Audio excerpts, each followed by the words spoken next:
If you love him, then why don't you obey his commands? How can you say that you love him while taking the stake of disobedience and pierce through his hands? Oh, you love him? But maybe like me, you've always said that because you've heard it from your parents. But how can you say that you love him while taking the talent that he gave you and burying it in the sand? You claim to be under the authority of the sun, but then turn and live a dark life. What is that, a spiritual suntan? Oh, you love him? But it's from him you ran. And I know what you're saying. You're saying, Jonathan, you just don't understand. I can't keep up with all of these biblical love demands. But yes, you can. Because I've seen what you'll go through just to get him to put a ring on your left hand. And I've seen what you'll go through just to see if you can go get in her pants. You see, you'll do a song and then do a dance. Oh, you love him? But maybe not as a follower, but as a fan.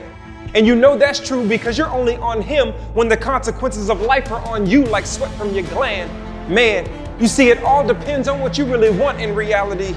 That true love for Christ can override the tendencies of hetero or homosexuality. But don't get mad at me. I just learned in my marriage that my love for my spouse would supersede the love for myself.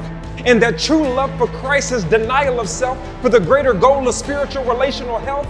But most Christians claim to be married to Christ, but then everything he's on is in a box to the left. To the left? That's not love. That's more like you watching Christ go to the cross and you giving him a shove. That's more like you stealing his grace for heaven, but as far as on earth, he can stay up above. Enough's enough. It's time for us to get to this real love stuff because most Christians claim to be freed by Christ, but prefer to live in the world's handcuffs and claim that they love him. I want to thank my mom for loving me in such a way that it taught me how to truly love Christ every single day. Mom, I love him. Let's grow.